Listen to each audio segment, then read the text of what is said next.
Sendiri bagaimana? Kalau dibahasakan akses keluar masuk diawasi atau ditutup, bagaimana ini Pak Bupati?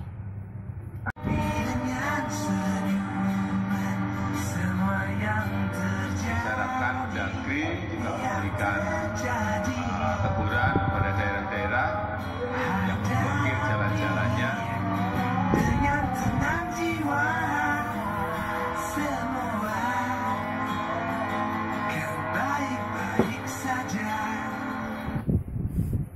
Nah, kita harus pisahkan dan juga bedakan terlebih dahulu pemirsa pengertian dari pembatasan sosial berskala besar dan juga karantina wilayah. Sekarang saya akan berikan definisi-definisi dari PSBB, yakni peliburan sekolah dan kerja, pembatasan kegiatan keagamaan, dan pembatasan kegiatan di tempat umum atau fasilitas umum. Kemudian kita lihat lagi informasi berikutnya pemirsa, yakni sementara karantina wilayah melarang anggota masyarakat di karantina keluar masuk wilayah tertentu, pelibatan aparat keamanan dan juga pemerintah pusat bertanggung jawab dalam kebutuhan hidup dasar orang dan juga makanan,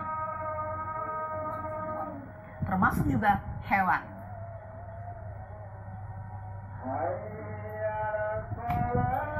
Karantina wilayah juga meminta aktor bertanggung jawab dalam kegiatan ini adalah pemerintah pusat dengan melibatkan daerah dan pihak terkait.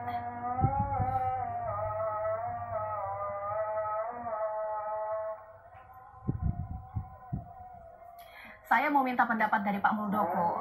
Dari Mambramo Tengah kan sudah mengatakan bahwa kita lakukan karena itu menurut kita yang terbaik dilakukan. Bahkan katakan kita yang mengerti mengenai konteks Papua seperti apa. Ini bagaimana dari pusat?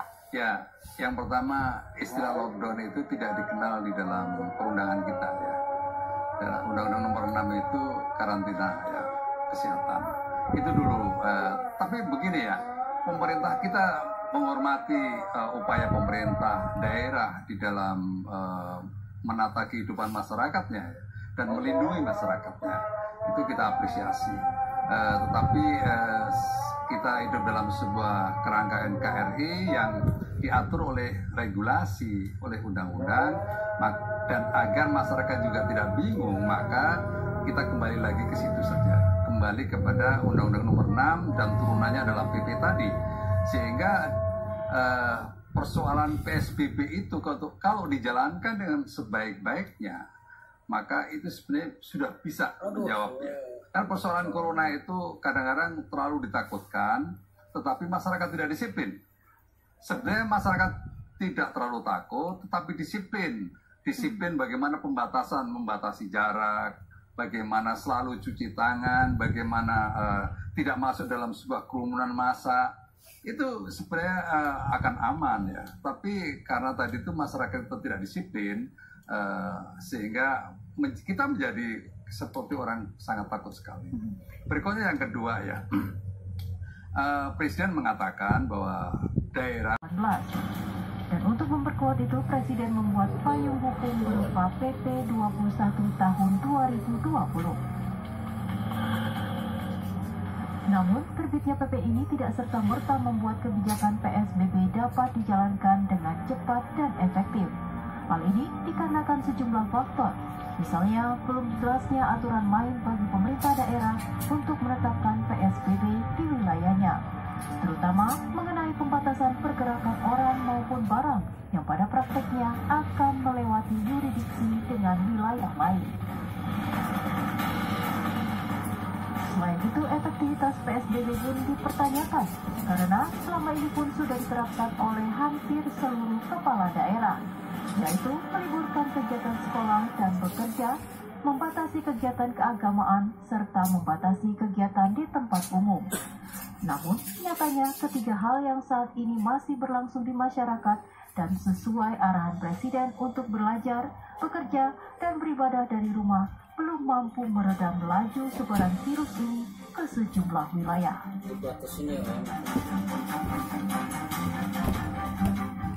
Sementara hasil kajian sejumlah pihak menunjukkan bahwa sebaran virus ini akan semakin tinggi jika tidak ada langkah tegas dari pemerintah dan akan mencapai puncaknya di medio Mei hingga Juni mendatang.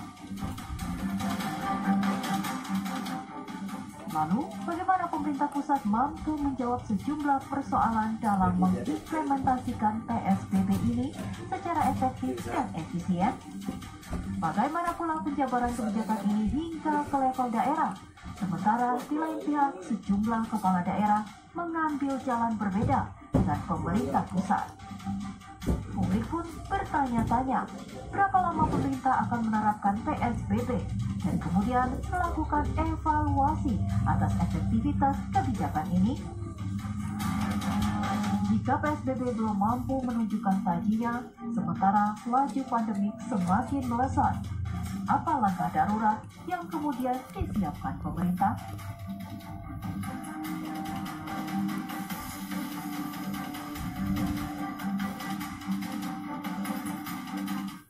Pastinya saya tidak hanya mengundang perwakilan dari pusat untuk melihat apa saja yang sudah dilakukan pemerintah pusat untuk menangani corona, tapi saya telah tersambung juga dengan 3 kepala daerah. Mulai dari Bupati Toli-Toli yang sebentar lagi juga akan tersambung pemirsa, Pak Saleh Bantilan, bahkan Gubernur NTB dan juga Bupati Mambramo Tengah. Pemirsa, nanti saya akan berbincang dengan mereka. Tapi sebelumnya, Pak Muldoko, jumlah pasien positif terus bertambah, pasien meninggal dunia lebih besar daripada pasien sembuh. Seberapa besar usaha pemerintah menangani pandemi ini? Ya, saya ingin menjelaskan dulu ya, apa kebijakan besar, kebijakan makronya, setelah itu strateginya seperti apa. Ya, biar masyarakat tahu, jangan ada pandangan seolah-olah pemerintah nggak berbuat sesuatu. Begini, strategi makronya adalah satu ya, dalam menangani COVID ini apapun akan dilakukan oleh pemerintah ya, dengan tujuan masyarakat harus selamat, karena tugas negara melindungi rakyat kan begitu. Jadi selamat atau tidak sakit. Yang kedua, masyarakat bisa makan, maka ada program namanya jaring pengaman sosial. Berikutnya yang ketiga adalah masyarakat harus bisa bekerja.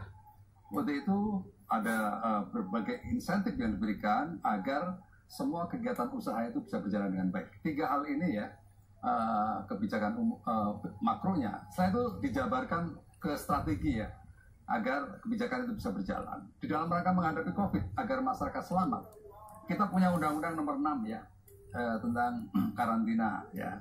Berikutnya diturunkan lagi menjadi PP ya. PP yang baru saja dikeluarkan oleh pemerintah tahun 2020.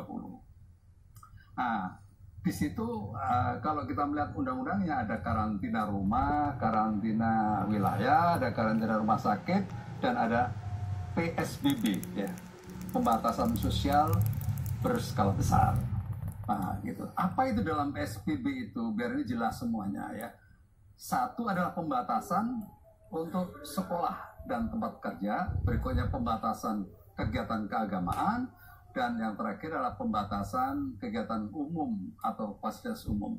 Nah, ini 3 hal ini yang diatur ya. Nah, selanjutnya agar PP itu bisa berjalan, Kepres dikeluarkan oleh Presiden. Tuh. Berikutnya, kan tidak cukup di menangani COVID-nya, bagaimana menangani dampak dari COVID itu sendiri adalah persoalan sosial dan ekonominya. Maka pemerintah mengeluarkan ya Perpu kemarin itu ya, karena berkaitan dengan perubahan APBN ya. Nah, di dalam Perpu itu ya, ini sangat terinci ya, bagaimana insentif yang diberikan agar dunia usaha bisa berjalan, tapi masyarakat bisa makan. Maka ada dana tambahan APBN 2020 ya, 405,1 triliun. Kesehatan ya, kesehatan diberikan anggaran 75 triliun. Ini maknanya apa? Sungguh-sungguh kita menangani persoalan itu gitu ya. Berikutnya persoalan JPS ya. JPS yang tadinya PKH itu hanya 9,2 menjadi 10 juta orang ya. Itu keluarga penerima manfaat ya. Baik. Ada lagi apa itu PPNT ya, bantuan pangan non tunai ya. Itu kartu sembako yang tadinya hanya 15,2 juta sekarang menjadi 20 juta. Okay. Yang tadinya besarannya 120 ditingkatkan 150 menjadi 200 ribu rupiah ya, itu setiap bulan. Nah, ini apa, semuanya disiapkan dengan baik oleh pemerintah, baru apa itu PSBB tadi bisa dijalankan. Baik. Karena kalau ujuk-ujuk nanti kita membuat sebuah kebijakan tidak ditopang oleh sumber daya dengan baik, maka efektivitas akan dipertanyakan. Nah, kira-kira seperti itu. Oke, nah Pak Muldoko ditahan dulu karena saya pun telah tersambung dengan 3 kepala daerah, Bupati Mamberamo Tengah, bahkan juga Gubernur NTB, bahkan juga Bupati Toli-Toli, yakni Pak Saleh Bantilan, Bupati Toli-Toli, ada Pak Zulkifli Mansyah, Gubernur NTB, dan juga hadir Pak Bupati Mamberamo Tengah, Pak Riki Hampagawa. Tapi sebelumnya saya akan berikan informasi melalui kabar terkini berikut ini, pemirsa. Jangan kemana-mana, tetap di Apa Kabar Indonesia Malam.